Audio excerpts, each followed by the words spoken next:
فأعوذ بالله من الشيطان الرجيم. بسم الله الرحمن الرحيم.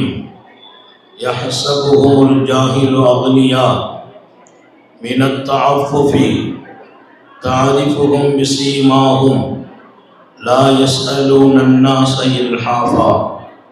صدق الله مولانا العظيم. وقال نبي الله صلى الله عليه وسلم: إذا سألت فاسأل الله وإذا استعنت فاستعن بالله. صدق نبي الله صلى الله عليه وسلم. எல்லாம் வல்ல அல்லாஹ்வின் அன்பும் மேலான கருணையும் நமக்கெல்லாம் வந்து சேரட்டுமாக. நமது உயிரினும் மேலான கண்மணி காத்தமுன் நபியின் முஹம்மது ரசூலுல்லாஹி ஸல்லல்லாஹு அலைஹி வஸல்லம் அவர்களின் அன்பையும் ஷஃபாஅத்தையும் பெறுவதற்கு அல்லாஹ் நம் எல்லோருக்கும் தௌஃபீக் செய்வானாக. வல்ல ரஹ்மான் நமக்கும் நம்முடைய பெற்றோர், மனைவி, மக்கள், குடும்பத்தார் யாவருக்கும் உயிர் உள்ள வரையிலும் உடல் சுகத்தை நசீபாக்கி தருவானாக. மருத்துவமனை கஷ்டம், அதன் சிரமம், செலவுகளிலிருந்து நிரந்தரமான பாதுகாப்பை அல்லாஹ் நம் எல்லோருக்கும் கொடுத்தருள் புரிவானாக. வானம் பூமியினுடைய ஆபத்துகளை விட்டும், முசீபத்துகளை விட்டும், கெட்ட முடிவுகளை விட்டும் நம்மையும் நம் குடும்பத்தையும் பாதுகாத்து அருள் புரிவானாக. அவனுடைய படைப்புகளின் தீங்குகள் அனைத்திலிருந்தும் நம்மையும் நம் சமூகத்தையும் காத்தருள் புரிவானாக. அல்லாஹ்வின் மகத்தான பேரருளால் இங்கே மிகச்சிறப்பான நூருல் ஹுதா நிஸ்வான் மதரசாவினுடைய பட்டமளிப்பு விழா எங்களுடைய மிகச்சிறப்பான ஆலிம்களின் வழிகாட்டியாக, முன்னோடியாக, நீண்ட நெடும் காலம் மார்க்கத்தினுடைய உயர்வான பணியில் தங்களை அர்ப்பணித்து கொண்ட அல்லாமா மஸ்தான் ஹதரத் தாமத் பரக்காத்துகும் அவர்களின் தலைமையில், அவர்களின் குடும்பத்து விரிந்து விசாலமான ஆலிம்களின் குடும்பம், ஆலிமாக்களின் குடும்பம், அந்த குடும்பத்தின் முன்னோர்கள் எல்லாம் இங்கே உரையாற்றி சிறப்பான இந்த நிகழ்வை தொகுத்து வழங்குகிற பாசம் நிறைந்த, எப்போதும் தங்களது அடக்கத்தால் உயர்வை பெற்று கொண்டிருக்கிற எங்கள் ஜாமியா மிஸ்பாஹுல் ஹுதா அரபிக் கல்லூரியின் துணை முதல்வர், என்னுடைய தனிப்பெரும் அன்பிற்கும் பாசத்திற்கும் சொந்தமான மௌலானா முஹியுத்தீன் அப்துல் காதர் ஆலிம் பெருந்தகை உட்பட மேடையிலும் கீழும் இருக்கிற உலமாக்கள், அருமையான தாய்மார்கள், சமூகத்தின் நன்மக்கள், இந்த பகுதியில் நமது அரசியலினுடைய மூத்த பெருமகனார், அகில இந்திய அண்ணா திராவிட முன்னேற்ற கழகத்தினுடைய மாவட்ட செயலாளரும், மிகச்சிறந்த சமூகத்தினுடைய பள்ளிவாசலின் நிர்வாக பொறுப்பிலும் அமைந்திருக்கிற அருமையான சகோதரர், மார்க்கம் சார்ந்து, அரசியல் சார்ந்து, சமூகம் சார்ந்து எல்லோரும் இது போன்ற விழாக்களில் கலந்து கொள்வது விழாவுக்கல்ல பெருமை. அதை கொண்டு நாம் பெருமை பெறுகிறோம், நாம் மணக்கிறோம், ரப்பின் பாராட்டை பெறுகிறோம். இங்கே சிறப்பான இந்த பட்டமளிப்பு விழாவில் எங்கள் ஆலிமாக்களுக்கும் இங்கே வருகை புரிந்த அத்தனை பேர்களுக்குமாக சில செய்திகளை பதிவு செய்ய நாங்கள் கடமைப்பட்டு இருக்கிறோம்.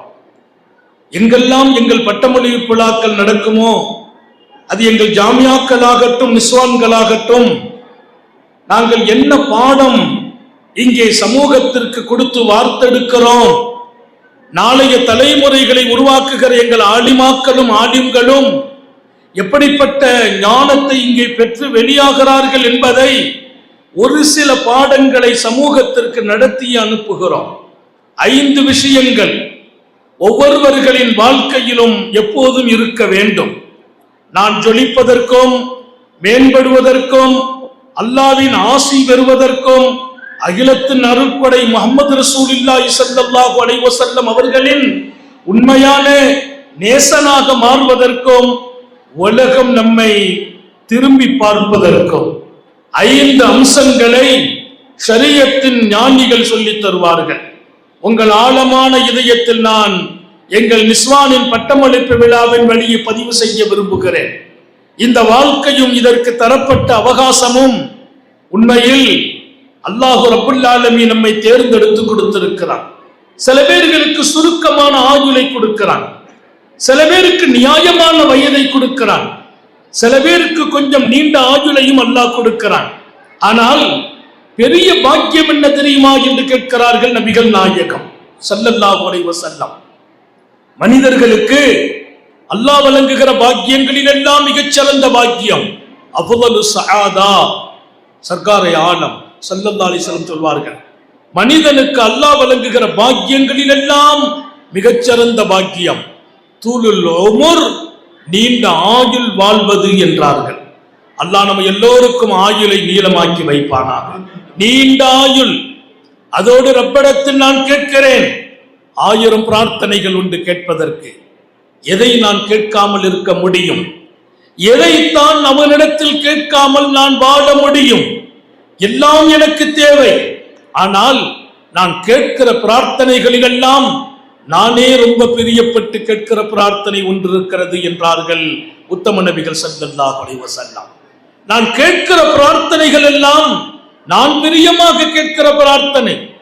சர்க்காரை ஆலம் ஸல்லல்லாஹு அலைஹி வஸல்லம், அஹப்பு துஆ இலை, எனக்கு பிரியமான ஒரு துஆ, நான் பிரியப்பட்டு கேட்கிற துஆ, அஸ்அலுல்லாஹல் ஆஃபியா, ரப்பே இவ்வுலகிலும் நாளை மறுமையிலும் ஆஃபியத்தோடு வாழவை. ஆஃபியத்திற்கு பொருளில் ஆழம் இருக்கிறது. ஆஃபியத் என்றால் அழகான வாழ்க்கை, ஆரோக்கியமான வாழ்க்கை, தடங்களும் தடைகளும் இல்லாத வாழ்க்கை, எதிர்நோக்கி வருகிற இன்னல்கள் இல்லாத வாழ்க்கை. இது உலகிலும் தேவை, மறுமையிலும் தேவை. எனவேதான் மண்ணறையில போய் நின்று கேட்கிற துவா என்ன தெரியுமா? மண்ணறையில் நான் போய் நின்னா கேட்கறதுக்கு ரசூல் கற்றுக் கொடுத்த துவா என்ன தெரியுமா? அஸ்ஸலாமு அலைக்கும் தார கௌமின் மூமினீன், மூமின்கள்ட்ட மண்ணறையில வாழ்றவங்கள்ட்ட போய் சலாம் சொல்லணுமா, சொல்லிட்டு அஸ்அலுல்லாஹு லனா வலக்குமுல் ஆஃபியா, எனக்கும் உங்களுக்கும் ஆஃபியத்தை கேட்கிறேன். யாருக்கு ஆஃபியத்? யாருக்கு ஆஃபியத்? மண்ணறையில் வாழ்பவர்களுக்கு ஆஃபியத். ஆஃபியத் என்றால் வெறும் ஆரோக்கியம் என்று மாத்திரம் பொருள் இல்லை.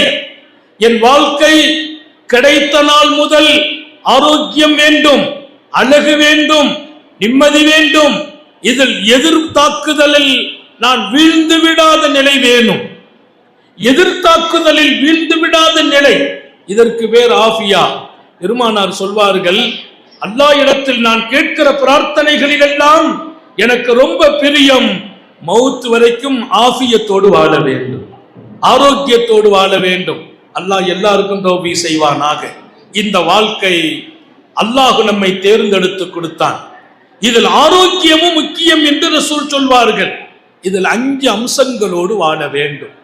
அந்த 5 அம்சங்களை சனது பெறுகிற எங்கள் ஆலிமாக்களுக்கும் ஹாஃபிதாக்களுக்கும் இங்கே வருகை புரிந்த தாய்மார்களுக்கும் உங்களுக்குமாக ஞாபகப்படுத்துவேன்.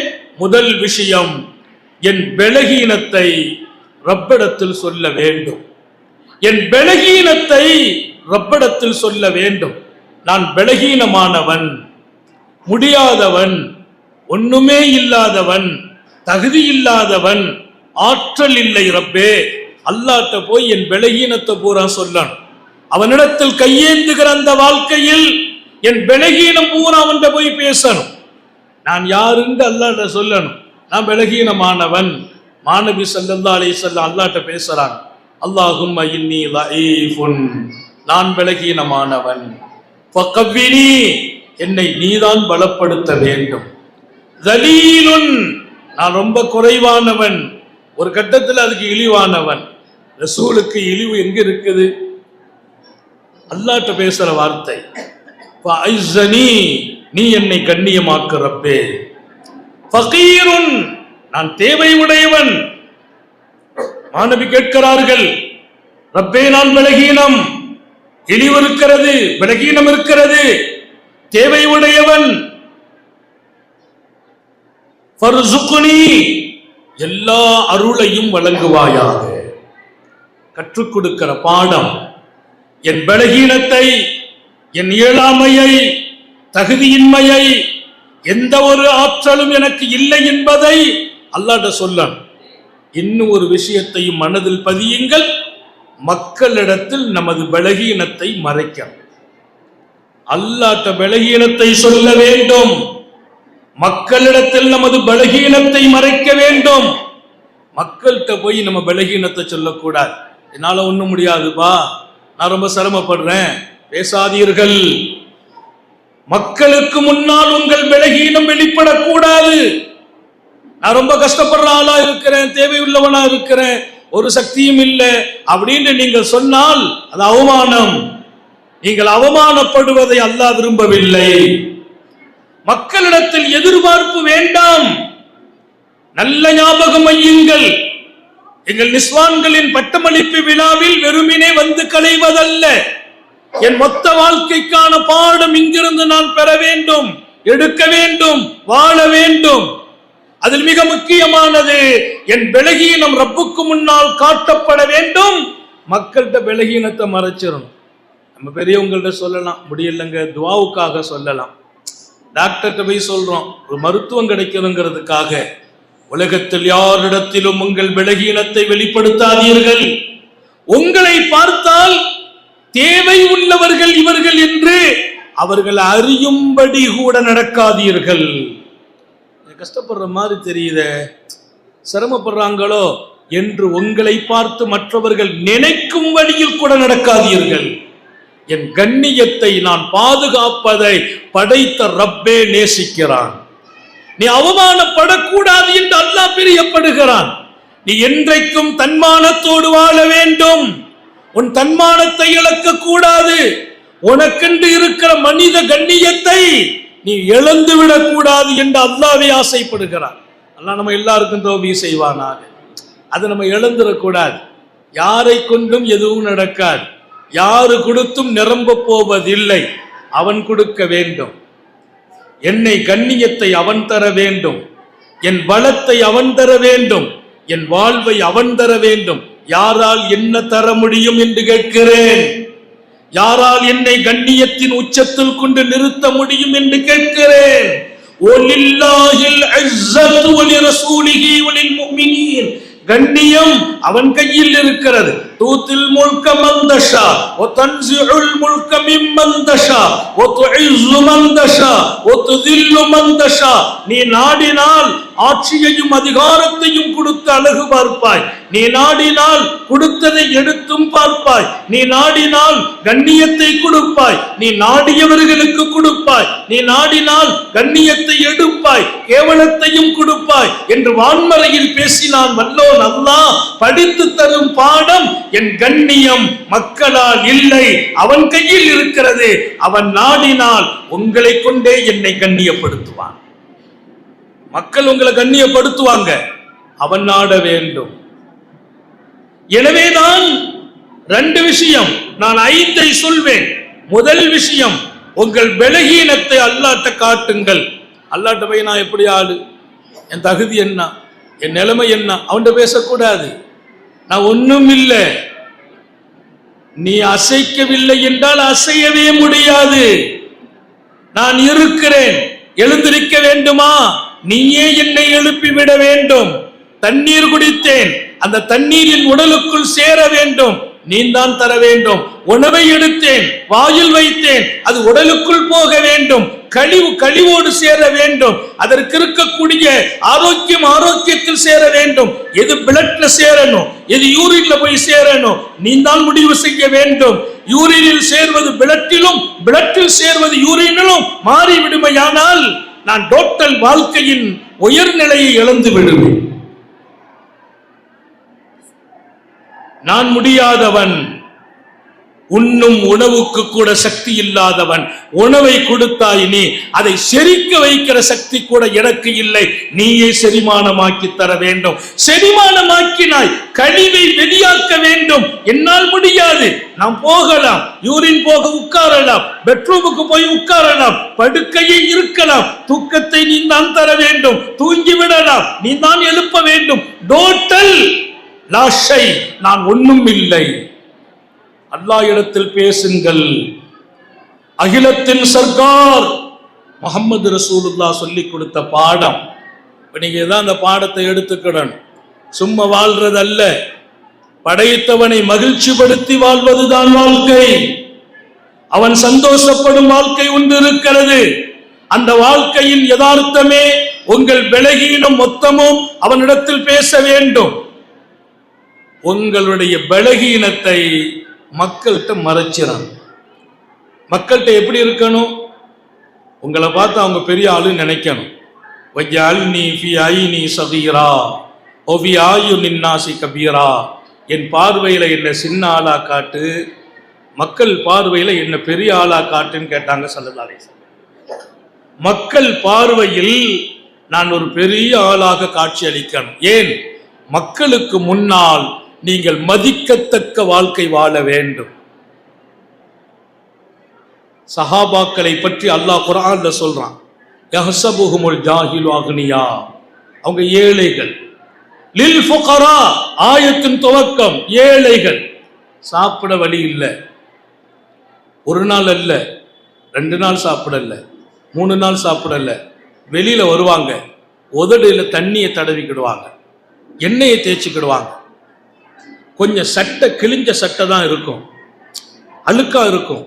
வீட்டுக்குள்ள போய் அதை மாத்த வேற சட்டை இருக்காது. அந்த ஒரு சட்டையை கலட்டிட்டு சின்ன டவல் உடுத்துக்கிட்டு அதை துவைச்சு காய போட்டுட்டு வருவாங்க. அவர்களை யாராவது பார்த்தால் இவர்களெல்லாம் பணக்காரர்கள் என்று எண்ணுவார்களாம். எத்தனை அற்புதமான பாடத்தை அல்லாஹ் சொல்கிறான். இவர்களை பார்த்தால் பணக்காரர்கள் என்று எண்ணுவார்கள். ஏன்? அவர்களின் ஆடை எவ்வளவு அழகாக இருக்கும், அவர்களின் உடை எப்படி இருக்கும், வாழ்க்கை எப்படி இருக்கும். சாப்பிடல, பசியில இருக்கிறாங்க. பசியில இருக்கிறோம் காட்ட மாட்டாங்க. யஹ்ஸபுஹுமுல் ஜாஹிலு அக்னியா மினத் தஅஃஃபுஃபி, தன்னை யாரிடத்திலும் தேவை உடையவர்கள் என்பதை வெளிக்காட்டாமல் அவர்கள் வாழ்ந்ததால் அவர்கள் எல்லாம் பணக்காரர்கள் என்று எண்ணும் அளவிற்கு ஆனஸ்டா நடப்பார்கள் சஹாபாக்கள். குர்ஆன் பேசுகிறது. அவங்க ஆனஸ்டா நடக்கிறதுக்கு ஒண்ணுமே இல்லை. ஆடை இல்லை, சாப்பாடு இல்லை, வாகனம் இல்லை. ஆனா வெளியில வந்தா இவங்க எல்லாம் பணக்காரர்கள் என்று சொல்ற அளவுக்கு அவங்க தன்னை மாத்திக்கிறாங்க. அதை அல்லாஹ் குறை சொல்லல, பாராட்டுகிறாங்க. லா யஸ்அலூன அன்-நாஸ இல்ஹாஃபா, எந்த மக்களிடத்திலும் எதையும் கேட்க மாட்டார்கள். கொஞ்சம் கஷ்டப்படுற ஏதாவது ஹெல்ப் பண்ணுங்களேன், கடன் கூட வாங்கினதில்லை பல சஹாபாக்கள். தன் கஷ்டத்தை சொல்வதில்லை, கேட்பதில்லை, யாரிடத்திலும் எதையும் கேட்க மாட்டார்கள். ஜரீர் இப்னு அப்துல்லாஹில் பிஜ்லியின் வரலாறை படித்தேன். வாகனத்தில் வர்றாங்க, பின்னால சஹாபாக்கள் கூட்டம் வருது. அவங்க கையில் இருந்த சாட்டை கீழே விழுந்துட்டு விழுந்த போது வாகனத்தை நிறுத்திட்டு இறங்கி ஓடி வர்றாங்க. பின்னால அடுத்தடுத்து தோழர்கள் வந்துகிட்டே இருக்கிறாங்க. அவங்க இறங்கி ஓடி வந்து கீழே விழுந்த சாட்டை எடுக்கிறாங்க. அப்படி எடுத்த போது பின்னாலே வந்த வாகனத்தில் உள்ள சஹாபி நின்று, என்ன நீங்க சொல்லி இருந்தா நாங்க எடுத்துக்கொண்டு தருவோமே, உங்க பின்னால தானே நாங்க வர்றோம், நீங்க உங்க வாகனத்திலிருந்து இறங்கி வந்து எடுத்துட்டு போகணுமா? ஜரீர் இப்னு அப்துல்லாஹ் சொன்ன பதில் என்ன தெரியுமா? பாயாத்து ரசூலுல்லாஹி ஸல்லல்லாஹு அலைஹி வஸல்லம், நபிகள் நாயகம் ஸல்லல்லாஹு அலைஹி வஸல்லத்தின் திருக்கரம் பற்றி பையத்து வாங்கினோம். பெருமானார் எங்களுக்கு பையத்து கொடுத்தாங்க, ஒப்பந்தம் செய்தாங்க. அந்த ஒப்பந்தத்தில் உத்தம நபி ஸல்லல்லாஹு அலைஹி வஸல்லம் எங்களிடத்தில் கேட்ட ஒப்பந்தம் என்ன தெரியுமா? எப்ப ஞாபகப்படுத்துறாங்க? தோழர்கள் எல்லாம் கேட்டபோது உத்தம நபி ஸல்லல்லாஹு அலைஹி வஸல்லத்தின் திருக்கரம் பற்றினோம். ஒப்பந்தத்தில் எம்பெருமான் எங்களிடத்தில் பெற்ற ஒப்பந்தத்தில் ஒன்று, அல்லாஹ் தஸ்அலன்னாஸ ஷைஆ, யார்ட்டையும் எதையும் கேட்கக்கூடாது. எங்க அல்லாஹ்வை பற்றி, அல்லாஹ்வின் தூதரை பற்றி, தொழுகையை பற்றி, திருட மாட்டோம், விபச்சாரம் செய்ய மாட்டோம். இதான் பையத்து, இதான் ஒப்பந்தம். அந்த ஒப்பந்தத்தை கொடுத்த எம்பெருமான் இன்னொரு ஒப்பந்தத்தையும் வாங்கி கொண்டார்கள். யாரிடத்திலும் எப்போதும் எதையும் கேட்க மாட்டோம். அந்த ஒப்பந்தம் செய்தவர்களில் நானும் இருக்கிறேன். எனவேதான் நான் இறங்கி வந்து எடுத்து செல்கிறேன். சாட்டையை எடுத்து தாங்கன்னு கேட்கறது கூட அது பெருமானார் இடத்தில் கொடுத்த ஒப்பந்தத்துக்கு மாற்றமாகி விடுமோ என்ற பயம் இருக்கிறது. எப்படிப்பட்ட மனிதர்களை வார்த்தெடுத்தார்கள் வல்லல் நபி ஸல்லல்லாஹு அலைஹி வஸல்லம். எனவேதான் 5 விஷயங்கள் இங்கே உங்களுக்கான பாடம். அதில் முதல் அம்சம், உங்கள் பலகீனத்தை அல்லாஹ்விடத்தில் சொல்லுங்கள். உங்கள் பலகீனத்தை மக்களிடத்தில் மறைத்து விடுங்கள். நீ ஒரு நோயாளி என்பது கூட பல பேருக்கு தெரியக்கூடாது. நீ கஷ்டப்படுகிறாய் என்பது கூட பல பேர்கிட்ட காட்டக்கூடாது. உன்னை பார்த்தால் ரொம்ப விசேஷமான ஆள் என்று நினைக்கணும். என்ன, என் தனி மனித கௌரவத்தை நான் பாதுகாப்பதை அல்லாஹ்வும் ரசூலும் நேசிக்கிறார்கள். தன்மானத்தை இழக்கக்கூடாது என்பதில் கவனம் காட்டுவார்கள் அல்லாஹ்வும் ரசூலும். என்றைக்கும் நீ ஜொலிக்க வேண்டும் என்றால் உன்னை பற்றி மக்கள் பார்வை பெருசா இருக்க வேண்டும். அல்லாஹ் எல்லாருக்கும் தௌஃபீக் செய்வான். இத பாடத்தில் எடுத்துக்கொள்ளுங்கள். அல்லாஹ் இடத்துல உங்க கஷ்டத்தை பேசுங்க, பலகீனத்தை பேசுங்க. தகுதி இல்லைன்னு சொல்லுங்க, முடியாம போயிட்டேன்னு சொல்லுங்க, பிள்ளைங்கள் எல்லாம் வச்சு என்னால ஆள முடியலன்னு சொல்லுங்க. அல்லாட்ட மக்களிடத்தில் நான் என் கண்ணியத்தை தான் மக்கள் பார்க்கும் வகையில் நடக்க வேண்டும் என்பதற்கு யஹ்ஸபுஹுமுல் ஜாஹில் அக்னியா, ஏழையாக பராரிகளாக சாப்பிட இல்லாமல் உடுத்த ஆடை இல்லாமல் இருந்த சஹாபிகள் கிழிந்த ஆடையை அழகாக்கி தைத்து அதை சிறப்பாக்கி வீட்டுக்குள்ளே கொஞ்சம் பாதி நிர்வாணத்தில் உட்கார்ந்து வெளியிலே வரும்போது அந்த ஆடையை துவைத்து போட்டு வந்த போது அவர்களை பார்த்தவர்கள் பணக்காரர்களோ என்று எண்ணுவார்கள் என்று அல்லாஹ் பாராட்டுகிற அந்த வாழ்க்கை நீங்களும் நானும் பெற தௌஃபீக் செய்வானாக. கஷ்ட காலத்தில் இருக்கிறோம் என்பதை என் பக்கத்தில் இருப்பவங்க கூட புரிந்து கொள்ளக்கூடாது. நம்பர் 2, இரண்டாவது மிகப்பெரிய அம்சம், எந்த ஒரு சூழலிலும் தேவைகளை அல்லாஹ்வை தவிர யாரிடத்திலும் கேட்காதீர்கள். என் பலகீனத்தை மக்கள்கிட்ட காட்டக்கூடாது. என் தேவையை அல்லாஹ்வை தவிர யார்ட்டையும் கேட்கக்கூடாது. தேவை இல்லாதவங்க எல்லாம் உலகத்துல இல்ல, எல்லாருக்கும் தேவை இருக்குது. திடீர்னு பிள்ளைக்கு கல்யாணம் வரும், தேவை வரும். மருத்துவ செலவு வரும், தேவை வரும். திடீர்னு ஒரு சூழ்நிலை நான் தேவையாகிற கட்டம் வரும். தேவை என்பதை அல்லாட்ட மட்டும் முன்னிறுத்துங்கள். அது கஷ்டமாச்சே, எப்படி, ரொம்ப இலகுவானது. வழியையும் சொல்லி முடிப்பேன், வெறுமென்ன சொல்லிட்டு போறது இல்லை. ஞாபகம் வையுங்கள், உங்கள் தேவை உங்கள் ரப்படத்தில் மட்டுமே ஆக்க வேண்டும். எது வேணும் என்றாலும் கேளுங்கள். கேட்பதற்கான அனுமதியை கொடுக்கிறான். கொடுத்ததோடு இல்லை, கொடுப்பேன் என்றும் வாக்களிக்கிறான். என்னிடத்தில் கேளுங்கள், நான் கொடுப்பேன். குர்ஆன் கொடுத்த வாக்கு. அவன் கேட்டு கொடுக்காமல் அனுப்புவதற்கு வெட்கப்படுகிறான் என்றார்கள் உத்தம நபிகள் ஸல்லல்லாஹு அலைஹி வஸல்லம். இதை விட நான் ரொம்ப வியந்து போன செய்தி, மக்கள்கிட்ட போய் நீங்க கேட்டீங்கன்னா ஒரு தடவை கேட்டா கொடுப்பாங்க, 2வது தடவை கூட கொடுப்பாங்க, 3வது போய் கேட்டீங்கன்னா அவங்க கொஞ்சம் உங்களை கண்டு ஒதுங்கி விடுவார்கள். ரொம்பலாம் இல்ல, கூட பிறந்த சகோதரன், அவன்கிட்ட போய் நீங்க கேட்டா கொடுப்பார். அவர் சொல்வார், அதாவது தேவைன்னா எங்கிட்ட வாப்பான்னு சொல்வார். அப்ப நம்ம நம்பிக்கையோடு போவோம். 3 தடவைக்கு 4 தடவை போனா உங்க தம்பி வர்றாருன்னா இல்லைன்னு சொல்லிடும்பார். அவ்வளவுதான். ஒரு லிமிட்டுக்கு மேல் கொடுக்கும் மனம் காணாமல் போகும், கோவப்படுவார்கள். அல்லாஹ்வின் தூதர் சாந்த நபிகள் ஸல்லல்லாஹு அலைஹி வஸல்லம் யக்லபு மல்லா யஸ்அல், அல்லாஹ்ட்ட கேட்கணும், கேட்டுக்கிட்டே இருக்கணும். 1000 முறை தேவை, 1000 முறையும் கேட்கணும். நீ கேட்காவிட்டால் அவன் கோவப்படுவான். கேட்டால் கோவப்படும் சமூகம். என்னை பெற்றெடுத்தவர்களும் என்னோடு தோள் கொடுத்தவர்களும் என் ஒரே இரத்தமாக வாழ்கிற என் உடன்பிறப்புகளும் கேட்டால் கூட கோவப்படும் வாழ்க்கை. அவன் கேட்காவிட்டால் கோவப்படுவான். அல்லாஹ்வை அறிமுகப்படுத்தியதில் அன்னலாருக்கு நிகர் யாரும் இல்லை. அல்லாஹ்வுக்கு பிரியம், அவனிடத்திலேயே நான் மீள வேண்டும். குர்ஆனுடைய ஆயத்தை பூரா நீங்க திறந்து பார்த்தால் என் பக்கம் திரும்பிடுங்க. நிஅமல் அப்து இன்னஹு அவ்வாபுங்கிறான். நபிமார்களை பாராட்டுறான், அவர் நல்ல மனிதருங்கிறான். ஒரு நபியை போய் நல்ல மனிதன் சொல்லணுமா? நிஅமல் அப்து, அவர் நல்ல மனிதர். இன்னஹு அவ்வாப், அவர் எல்லா பிரச்சனையும் என்கிட்ட தான் வருவாருங்கிறான். இன்னஹு அவ்வாப், அவ்வாப்னா என்ன? எந்த பிரச்சனைனாலும் என்கிட்ட வருவார். அவர் தேவையை போய் துன்யாவில் சொன்னது இல்லை. அல்லாஹ் நம்ம எல்லாருக்கும் தௌஃபீக் செய்வானா.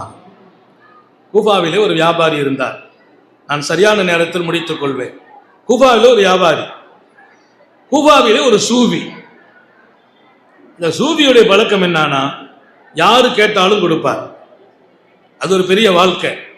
கொடுத்து பழகியவர்கள் கஷ்டத்திலையும் கொடுக்காம இருக்க முடியாது. கொடுக்கிறவங்களுக்கு ஒரு சுப செய்தி ரசூல் சொன்னாங்க, கொடுத்து கொண்டே இரு, பயப்படாது. அன்ஃபிக் லா தக்ஷா மின் தில் அர்ஷி இக்லாலா, கொடு, செலவு செய், பயப்படாதே. அர்ஷுடையவன், அல்லாஹ்வை பத்தி எப்படி சொல்றாங்க? அர்ஷுடையவன், அவனா உனக்கு குறைச்சு கொடுக்க போறான், பயப்படாத. அன்பிக், செலவு செய். அஸ்மா நாயிட்ட ரசூல் சொன்னாங்களாம், அன்பித்தி லா துஹ்சி வயோசில்லா வாலை, கணக்கு பார்க்காமல் செலவு செய். குடும்ப செலவா, மனைவிக்கு கொடுக்கிறோம், பிள்ளைகளுக்கு கொடுக்கிறோம், கணக்கு பார்க்காதீர்கள். இன்னைக்கெல்லாம் நம்ம கணக்கு பார்த்து செலவழிக்கிறவங்க இருக்கிறாங்க. நான் வாழ்க்கையில இதுவரைக்கும் கணக்கு பார்த்து செலவழிக்கல. ஏன்னா ரசூல் சொன்னாங்க, அன்பித்தி லா துஹ்சி, கணக்கு பார்க்காமல் செலவு செய். ஏன் தெரியுமா? நீ கணக்கு பார்க்காமல் செலவு செய்தால் கொடுக்கக்கூடிய ரப்பும் கணக்கு பார்க்காமலேயே கொடுப்பான். இல்லை, நீ கணக்கு பார்த்தாயா, அல்லாஹ்வும் உனக்கு கணக்கு பார்த்தே கொடுப்பான். அவன் கணக்கு பார்க்காம கொடுக்கும் போது நம்ம எதுக்கு கணக்கு பார்க்கணும்? அல்லாஹ் விசாலமாக தருவானாக. விசாலமாக நடங்கள், அவனும் விசாலமாக நடப்பான். அல்லாஹ் உங்களோடு எப்படி இருப்பான்? அபூ யஸீதுல் பிஸ்தாமி இடத்துல ஒரு சீடர் கேட்கிறார், அல்லாஹ் எங்களோடு எப்படி நடக்கிறான்? அவர் அதை விட ரொம்ப பெரிய வார்த்தை கேட்டார், என்ன எந்த ஸ்தானத்துல அவன் வச்சிருக்கான்னு கேட்டார். அப்போ எப்படி தர்பியத் பெற்றிருக்கிறாங்க, எப்படி பண்பட்டிருக்கிறாங்க. அல்லாஹ் என்னை எந்த ஸ்தானத்தில் வைத்து பார்க்கிறான்? அல்லாமா அபூ யஸீதுல் பிஸ்தாமி ஆன்மீக உலகத்தில் லட்சோப லட்ச ஞானிகளை வார்த்தெடுத்த பெருமகனார் அல்லாமா அபூ யஸீத். அல்லாஹ்வை உலகத்தில் அடையாளம் காட்டிய மனிதர். எல்லாருடைய இதயத்திலையும் அல்லாஹ்னா என்ன, அல்லாஹ் யாரு, அவன் எங்க இருக்கிறான், அத ஒரு வித்தியாசமான பாடம் நடத்தியவர்கள். அவர் கேட்டார், அந்த முரீது என்ன எந்த இடத்துல அல்லாஹ் வச்சு பார்க்கிறான்? அவர் விளங்கின மாதிரி அழகான பதில், ஒன்னும் இல்லப்பா, அல்லாஹ்வை நீ எந்த இடத்துல வச்சு பார்க்கிறியோ அந்த இடத்துல அவன் ஒன்னு வச்சு பார்க்கிறான். அல்லாஹ்வை எந்த இடத்துல நீ வச்சு பார்க்கிற? உன் மனைவிக்கும் ஒரு பிரச்சனை, மனைவி ஒன்று கூப்பிடுறாங்க, இப்போ அல்லாஹ் ஒன்று இன்னொரு பக்கம் கூப்பிடுறான், அல்லாஹ்வுடைய காரியம் ஒன்று வருது, நீ எதுக்கு முக்கியத்துவம் கொடுக்க போற? உன் மனைவிக்கு முக்கியத்துவம் கொடுக்குறியா? அப்போ அல்லாஹ் கொஞ்சம் வெளியில வச்சிருக்கேன்னு அர்த்தம். அல்லாஹ் உங்களை அப்படிதான் வச்சிருப்பான். எல்லாத்தையும் விட முதன்மைப்படுத்தி அல்லாஹ்வை வச்சிருக்கிறாயா, அல்லாஹ் உன்னை முதன்மைப்படுத்தி வைப்பான். அல்லாஹ்வை நீ எங்கே வைத்தாய்? உன் இதயத்தில். அவனுக்கு என்ன தகுதியை கொடுத்தாய், எப்படி மதிக்கிறாய், அவன் வார்த்தைக்கு எவ்வளவு முக்கியத்துவம், அந்த முக்கியத்துவம் அல்லாஹ்வும் உனக்கு கொடுப்பான். அல்லாஹ் நமக்கும் தௌஃபீக் செய்வானா. ரொம்ப விளங்கிட்டோன்னு சொன்னா ஒவ்வொரு நிமிஷம் வாழ்க்கையும் ரசனையா இருக்கும், சுவையா இருக்கும். நான் அடிக்கடி சொல்றது, என் வாழ்க்கையை நான் ரசித்து வாழ வேண்டும். இன்னைக்கு அழுத்து போய் வாழுகிறோம். என்ன வாழ்க்கை இது? என்ன இதெல்லாம் ஒரு வாழ்க்கையா? அது அர்த்தமே இல்லைன்னு அர்த்தம், இன்னும் வாழலன்னு அர்த்தம், வாழ தெரியலன்னு அர்த்தம். என் வாழ்க்கையை நான் ரசிக்கணும். ஏன் தெரியுமா? உங்கள் வாழ்க்கையை அல்லாஹ்வே ரசிக்கிறான். நீ ஒரு ட்ரெஸ் போட்டு கண்ணாடிக்கு முன்னால் நில்லு, அல்லாஹ் ரசிப்பானா? என் அடியான் எவ்வளவு ஜோரா இருக்கு, நான் ஜோரா இருக்கிறேன், என் ஜோரா நான் இருப்பதை பார்த்து நான் ரசிக்கணும். அதனாலதான் காத்தமுன் நபியின் கண்ணாடி முன்னால் நின்றால் கொஞ்ச நேரம் நிற்பாங்க. ஆயிஷா நாய் சொல்றாங்க, கண்ணாடிக்கு முன்னால பின்னு தலை பிடிச்சுக்குவாங்க, இப்படி எடுப்பாங்களாம், தலப்பா கட்டிட்டு ஒருக்க போய் பார்ப்பாங்களாம். யார்? முஹம்மது ரசூலுல்லாஹ். கண்ணாடிக்கு அழகு, அன்னலார் போய் நின்றார். கண்ணாடியை பார்த்து அன்னலார் ரசிக்கிறார்கள் தன் அழகை. ஏன்? இத்தனை பெரிய அழகை கொடுத்தவனே. கன்ஃபார்ம் கண்ணாடி முன்னால் கேட்கிற துவா என்ன? அல்லாஹும்ம ஹஸ்ஸின் குல்கி கமா ஹஸ்ஸன்த கல்கி. ரப்பே, அழகான கோலத்தை கொடுத்தாய். என்ன அழகு, தாடி என்ன அழகு, முகம் என்ன அழகு, மீசை என்ன அழகு, மூக்கு என்ன அழகு. ஒவ்வொருத்தங்களும் சொல்லணும், என்னை அழகாக்கினாய், எவ்வளவு அழகை கொடுத்தாய் ரப்பே. கண்ணாடிக்கு முன்னால நான் போய் நிக்கிறது சுன்னத்து, இந்த துஆவை கேட்கிறது இன்னொரு சுன்னத்து. என்னை அழகாக்கினாய், அழகாக்கினாய், அழகாக்கினாய். நான் ரசித்துக் கொண்டே கண்ணாடிக்கு முன்னால நிக்கணும். எனக்கு ஒண்ணுதான் தேவை, என் கோலத்தை இவ்வளவு அழகாக்கி விட்ட நீ என் குணத்தையும் அழகாக்குவாயாக. இப்ப நான் அசிங்கமா இருக்கிறது குணத்தால தான். கோபத்தில் இருக்கிறோம், உணர்ச்சி வசப்படுறோம், டென்ஷன் ஆகிறோம், கொஞ்சாரி மேல பாஞ்சு பாஞ்சு விழுறோம், 4 பேரை மதிக்கிறது இல்லை. எல்லா கேவலமும் உள்ளத்துக்குள்ள கிடக்குது. ஆனா கோலம் இவ்வளவு அழகா இருக்குது. கோலம் அழகுங்கிறத கன்ஃபார்ம் பண்ணணுங்கிறாங்க ஸல்லல்லாஹு அலைஹி வஸல்லம். அல்லாஹ்ட்ட உறுதிப்படுத்துங்கிறாங்க. எனக்கு உங்ககிட்ட கேட்கிற ஒரு துவா என்ன, என் குணம்தான் அழகாக. அல்லாஹும்ம ஹஸ்ஸின் ஹுல்கி ஹஸ்ஸின் ஹுல்கி கமா ஹஸ்ஸன்த ஹல்கி. கோலத்தை அழகாக்கி விட்டாய். அன்பர்களே, சர்க்காரே ஆலம் ஸல்லல்லாஹு அலைஹி வஸல்லம் கற்றுக் கொடுக்கிற மிக அற்புதமான மிகச்சிறந்த வாழ்க்கை. உங்களுடைய தேவைகளை அல்லாஹ் இடத்தில் மாத்திரம் கேளுங்கள். கேட்டால் அவன் விரும்புறான், கேட்கிறத ஆசைப்படுறான், கேட்டால் கொடுப்பதை உறுதி செய்கிறான், கேட்கலன்னா கோவப்படுறான். கூஃபாவில் ஒரு ஞானி இருந்தார், சூஃபி, ஒரு வியாபாரியும் இருக்கிறார். அந்த சூஃபிட்ட ஒரு பழக்கம் என்னன்னா, யார் வந்து கேட்டாலும் கொடுத்துருவார். இவர்கிட்ட இல்ல, கடன் வாங்கி கொடுப்பார். பெரிய விஷயம் அது. இவட இருந்தா கொடுத்துருவார், இல்லாட்டா கடன் வாங்கி கொடுப்பார். இன்னொரு 7-8 நிமிஷத்துல முடிச்சுக்கிடுவேன் இன்ஷா அல்லாஹ். இல்லைன்னா கடன் வாங்கி கொடுத்துருவார். ஒரு பழக்கம். அப்படி கடன் வாங்கும்போது சொல்வார், 1ஆம் தேதி கொடுத்துருவேன். எல்லாத்தையும் 1ஆம் தேதிம்பார். ஒருத்தர் ஒரு தேதி சொன்னார்னா எல்லாத்தையும் அதே தேதி, 1ஆம் தேதி 1ஆம் தேதி எல்லாருக்கும் சொல்லிடுவார்.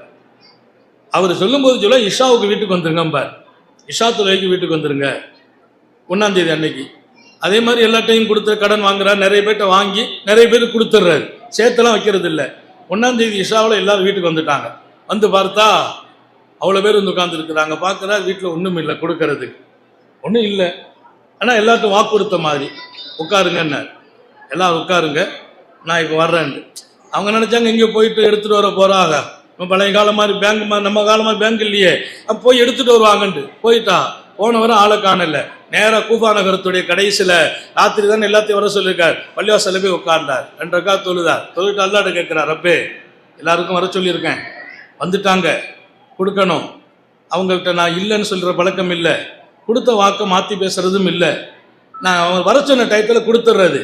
உனக்கு ஒரு பழக்கம் இருக்குது, நான் கேட்குறேன், நீ கொடுத்துட்ற. இவ்வளவு நாளும் எனக்கு ஒரு நம்பிக்கை இருந்துச்சு, அவங்க வந்தா நான் கொடுத்துருவேன், எங்கட இல்லைன்னா உங்ககிட்ட கேட்ப, நீ தந்து விடுவாய். இப்போ அவங்க உட்கார்ந்து இருக்காங்க, கொஞ்சம் பணத்தை கொடுத்துருன்னு கேட்கிறார்.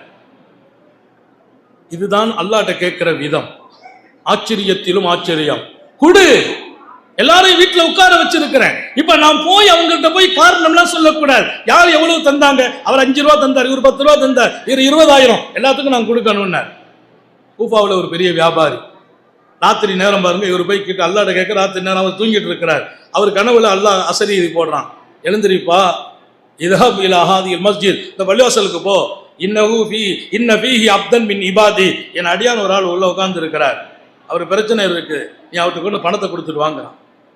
இவரை கனவுல எழுப்பி, என் அடியான் ஒருத்தர் பள்ளிவாசல் உட்கார்ந்து கேட்கிறார், அவர் பிரச்சனை போய் தீர்த்து வச்சுட்டு வா அப்படிங்கிறான். இந்த ஆள் எழுந்திருச்சு பார்க்கிறாரு, புதுசா இருக்கு கனவு. பிரச்சனை போய் தீர்த்து வச்சுட்டு வாங்க. அந்த பள்ளியை கூட எல்லாம் காட்டுறான். எந்த பள்ளின்னா பள்ளியை காட்டிட்டான் எல்லாம். ரெண்டாவது படுத்துட்டார். ரெண்டாவது அசரி வருது, எழுந்திரி, இன்ன ஃபீஹி அப்தன் மின் இபாதி, என் அடியான் இருக்கிறான், தேவையோடு இருக்கிறான், போய் கொடுத்துட்டு வா பணத்தை. ரெண்டாவது எழுந்திருச்சு பார்த்தார், அவருக்கு ஒன்றும் ஓட இல்லை, படுத்துட்டார். கசரீதி வந்து போ, என் அடியான் ஒரு ஆள் இருக்கான், கொஞ்சம் பணம் வச்சிருக்கான், போய் வாங்கிட்டு வானா அப்படியே ஓடி இருப்பார். அவங்க உனக்கு பணம் வச்சிருக்கான், வாங்கிட்டு வானா போயிருப்பார். அவனுக்கு போய் பணத்தை குடும்பல வருது. 2 தடவை படுத்துட்டார். 3வது கேட்ட உடனே எழுந்திருச்சார், மடமன் போனாரு, ஒவ்வொரு செய்தார், ஒரு பையன் நிறைய பணத்தை அள்ளினார். ஏன்னா இப்படி ஒரு கனவு வாழ்க்கையில் ஆச்சரியமா இருக்குது. நேரம் அந்த பள்ளிவாசல் உள்ள வந்தார். பள்ளி உள்ள வந்து கதவு திறந்தா இருட்டு. இவர் கண்ணீர் வடிச்சு சுஜூதில் இருக்கிறார். நேரம் வந்தார், கிட்ட வந்தார், எழுந்திரிப்பா, வந்துட்டேன் அப்படின்னார். எழுந்திரி, வந்துட்டேன். பாருங்க அந்த நிதர்சனம் எப்படி நடக்குதுன்னு. அவர் உடனே துவாலாம் முடிச்சுட்டு, அவசரம் இல்லை, அவர் நிதானமா துவா முடிச்சுட்டு எழுந்திருச்சு உட்கார்ந்தார். இந்தப்பா உன் தேவையை பூர்த்தி செய்யறதுக்கு உத்தரவு வந்துச்சு இப்படின்னு. இந்த பைய வாங்கிட்டார், பணப்பைய. அவர் சொன்னாராம், இதான பதத், இந்த பணம் காலியா போனால் ஃபர்ஜி இலை, எங்கிட்ட வந்துருப்பா, இனி இங்க வந்துலாம் உட்காந்து அழுதுட்டு இருக்காத, பணம் காலியா போயிட்டா எங்க வீடு அட்ரஸ் கொடுக்க, அங்க வந்துரு. அவர் சொன்னாராம், மன்னிச்சுக்கங்க, அந்த சூபி சொன்னார், மன்னிச்சுக்கங்க, அர்ஜிஉ இலாமன் அர்சலக இலையா, அர்ஜிஉ இலாமன் அர்சலக இலையா, உங்கள்கிட்ட வரமாட்டேன். இந்த பணம் தீந்து போனால் உங்களை அங்க அனுப்பி வச்சான் பாருங்க, அவன்கிட்ட போவேன். அவன் நினைத்தால் உங்களை அனுப்புவான், இல்ல இன்னொருத்தர் அனுப்பி வைப்பான். நான் போறது உங்கள் வீட்டுக்கல்ல, அவன் வீட்டுக்கு. நான் கேட்பது உங்களிடத்தில் அல்ல, அவனிடத்தில் என்று சொன்னார். அந்த பணக்காரரும் வியாபாரியும் அப்போதுதான் சொன்னார், ஏன் என் தூக்கத்தில் 3 முறை அசரீதி வழியாக அல்லாஹ்வே என்னை எழுப்பி அனுப்பினான் என்று அவர் பேச்சில் உணர்ந்தேன். அவர் சராசரி மனிதர் அல்ல, அல்லாஹ்வை தவிர யாரிடத்திலும் தேவையை சொல்லாதவர். அப்படிப்பட்டவர்களின் தேவையை நடு இரவிலும் அல்லாஹ் பூர்த்தி செய்வான். அது ராத்திரி பகல்லாம் கிடையாது. அர்ஜு இலாமன் அரசலக்க இலை, அந்த வார்த்தையை நான் ஒரு தாதக மந்திரமா மனசுல வச்சுக்கிட்டே இருப்பேன். எப்பனாலும் அல்லாஹ்ட்ட பேசுறது, அவரை சொல்லியே பேசுறது. ரப்பே உங்ககிட்ட தான் நான் திரும்ப வரப்போறேன், திரும்ப யார்கிட்ட போக முடியும்? மீண்டும் மீண்டும் நீ என்னை சோதித்தால் மீண்டும் மீண்டும் வருகிற இடம் உன் பக்கம். பெருமானார் ராத்திரி போய் படுக்கையில் உட்கார்ந்து ஒரு துவா கேட்பாங்களாம். அல்லாஹும்ம லா மல்ஜா வலா மன்ஜா மின்க இல்லா இலை. ரப்பே, உன்னை விட்டு நான் எங்கேயாச்சும் ஓடி போனா, உன் மேல கோவப்பட்டுட்டு எங்கேயாவது நான் வெட்டிட்டு ஓடி போயிட்டா மீண்டும் நான் திரும்பி வர்றது உங்ககிட்ட தான் வரணும். ஒரு மனைவி கணவன் மேல கோவப்பட்டா அம்மா வீட்டுக்கு போவாங்க, அம்மா மேல கோவப்பட்டா கணவன் வீட்டுக்கு வருவாங்க. உன் மேல கோவப்பட்டா நான் உன்னை விட்டு ஓடுனா மீண்டும் நான் திரும்பி வர்ற இடத்துல நீ தான் இருப்பாய். பெருமானார் ஓதுறாங்க ராத்திரி. நான் நிறைவுபடுத்துகிறேன். சர்க்காரை ஆலம் ஸல்லல்லாஹு அலைஹி வஸல்லம் பார்த்தெடுத்த இந்த சமூகத்தின் கண்ணியத்தை ஆழமாக மனதில் வைத்திருக்கிறார்கள். இங்கே சொல்வார்கள், உன் பிரச்சனையும் தேவையும் வரும்போது அல்லாஹ்ட்ட மட்டும் கேள், உலகத்தில் யார்ட்டையும் கேட்காதீர்கள். உடன் பிறந்தவர்களிடத்தில் கூட தேவைகளை கேட்காதீர்கள். நீங்கள் பெற்றெடுத்த பிள்ளைகள் உங்களுக்கு கொடுப்பது கடமை. அவர்களிடத்திலும் அதிகமாக உங்கள் தேவைகளை சொல்லாதீர்கள். தேவை வரும்போதெல்லாம் இதா சால்த ஃபஸ்அலில்லா வ இதா ஸ்தஅந்த ஃபஸ்தஇன் பில்லா, கேட்கிறதா இருந்தா அல்லாஹ்ட்ட கேளு, உதவி தேவைன்னா அல்லாஹ்ட்ட கேளு என்று அப்துல்லா இப்னு அப்பாஸ் ரலியல்லாஹு அன்ஹுக்கு நபி அவங்க சொன்னாங்க. எனவே வாழ்க்கை என்பது ஒரு பெரிய பாட புத்தகம், நிறைய படிக்கணும். இந்த வாழ்க்கையின் அழகும் அங்கீகாரமும் என் கண்ணியமும் மிகச்சிறந்த எதிர்காலமும் எங்கே இருக்கிறது? இந்த 5 அம்சங்களில் 2ஐத்தான் இங்கே சொல்ல முடிந்தது. இந்த 2ஐ இன்னைக்கு பாடமா எடுத்துக்கிடுவோம். வாழ்க்கையில நம்ம பலகீனத்தை அல்லாஹ்ட்ட சொல்லணும், நம்ம பலகீனத்தை மக்கள்கிட்ட மறைக்கணும், எல்லாத்தையும் மறைக்கணும். நமக்கு இருக்கிற நோயை, நமக்கு இருக்கிற வறுமையை, நமக்கு இருக்கிற கஷ்டத்தை, நமக்கு இருக்கிற எல்லா வகையான சோர்வுகளை மக்கள்கிட்ட மறைத்து விடுங்கள், அல்லாஹ்ட்ட வெளிப்படுத்துங்கள். உங்கள் தேவைகளை அல்லாஹ்ட்ட கேளுங்கள், மக்களிடத்தில் கேட்காதீர்கள். அந்த வாழ்க்கை தான் விசேஷமான வாழ்க்கை, அல்லாஹ்வும் ரசூலும் நேசிக்கிற வாழ்க்கை. அப்படி ஒரு அருமையான வாழ்க்கையை நீங்களும் நானும் சமூகமும் இங்கே பாடம் பெறுகிற பட்டம் பெறுகிற ஆலிமாக்களும் வாழ்வதற்கு அல்லாஹ் தௌஃபீக் செய்வானாக. இதுதான் மதரசாக்களின் உலகம் படித்துக் கொடுக்கிற பாடம். ஆன்மீக சூஃபிகளும் ஞானிகளும் ஷேகுமார்களும் படித்துக் கொடுக்கிற பாடம், மனதை பண்படுத்துகிற பாடம் இது. இந்த பாடத்தை எடுப்பதற்கும் நடப்பதற்கும் கருணை உள்ளவன் எல்லா வகையிலும் உதவி செய்வானாக. சோதனைகளில் இருந்து பாதுகாப்பானாக, நெருக்கடிகளில் இருந்து பாதுகாப்பானாக, கெட்ட முடிவுகளில் இருந்து பாதுகாப்பானாக. விடும் மூச்சும் எழும் பேச்சும் அவன் சிந்தனையாக்கி வைப்பானாக. ஓடும் இரத்தம் அவன் இஷ்கும் அன்பும் கலந்து ஓடச் செய்வானாக. நாம் பெற்ற பிள்ளைகளை கண்குளிர்ச்சி ஆக்கி வைப்பானாக. நம்முடைய பிள்ளைகளின் கல்வியில், ஈமானில், அமலில், ரிஸ்கில் அல்லாஹ் பரக்கத் செய்வானாக. நம்முடைய பிள்ளைகளுக்கு உரிய காலத்தில் பொருத்தமான ஜோடிகளோடு திருமணங்களை நசீபாக்குவானாக. திருமண வாழ்க்கையில் கணவன் மனைவிக்கிடையே சலசலப்புகள் இல்லாமல், சண்டைகள் இல்லாமல் சந்தோஷங்களை வாழ்க்கையாக மலரச் செய்வானாக. மனைவியை கணவன், கணவனை மனைவி விட்டுக் கொடுப்பதோடு ஒகுந்து இன்னொரு பக்கம் தன்னை விட தன் சகோதரராக, உதாரணமா மனைவி கணவனை தேர்ந்தெடுக்கணும், கணவன் மனைவியை தேர்ந்தெடுக்கணும். அப்படி ஒரு வாழ்க்கை சொர்க்கத்திலும் தொடரச் செய்வானாக. குழந்தை இல்லாதவர்களுக்கு குழந்தை பாக்கியங்களை வழங்குவானாக. கர்ப்பமாக இருக்கிற எங்கள் பிள்ளைகளுக்கு சுகமாக பிள்ளைகளை பெற்றெடுக்க செய்வானாக. மாணவியின் வழியில் தாயும் பிள்ளையும் ஹயாத்தோடு வாழச் செய்வானாக. நீண்ட நெடிய நாட்கள் நோய் நொடிகள் இல்லாமல் உடல் ஆரோக்கியத்தோடு மன நிறைவோடு இன்பத்தோடு அல்லாஹுவை நின்று வணங்கி வழிபட்டு வாழும் நசீபையும் பாக்கியத்தையும் எல்லாம் வல்ல அல்லாஹ் உங்களுக்கும் எனக்கும், நம்மை ஈன்றெடுத்த தாய் தந்தையர்களுக்கும், நமது மனைவி மக்கள் உற்றார் உறவினர் யாவருக்கும் கொடுத்தருள் புரிவானாக. கியாமத் வரையிலும் அல்லாஹ் இந்த நூருல் ஹுதா மதரசாவை வளர்ச்சியாக்கி வைப்பானாக. இங்கிருந்து இன்னும் நிறைய ஆலிமாக்கள் ஹாஃபிலாக்கள் உருவாக செய்வானாக. இந்த மதரசாவுக்கு பாடுபடுகிற சீதேவிகள், இதனுடைய உஸ்தாதுகளா இருக்கக்கூடிய பெண் மக்கள், அவர்களின் கணவன்மார்கள், அவர்களின் மூத்த ஆலிம் ஹதரத்து பெருந்தகை உட்பட இந்த மதரசா பொலிவோடும் பிரகாசத்தோடும் பன்னூற்றுக்கணக்கான ஆலிமாக்களை ஆபிலாக்களை இந்த உலகத்தில் நேர்வழி காட்டும் இடத்தில் அவர்களை ஆக்கி வைப்பானாக.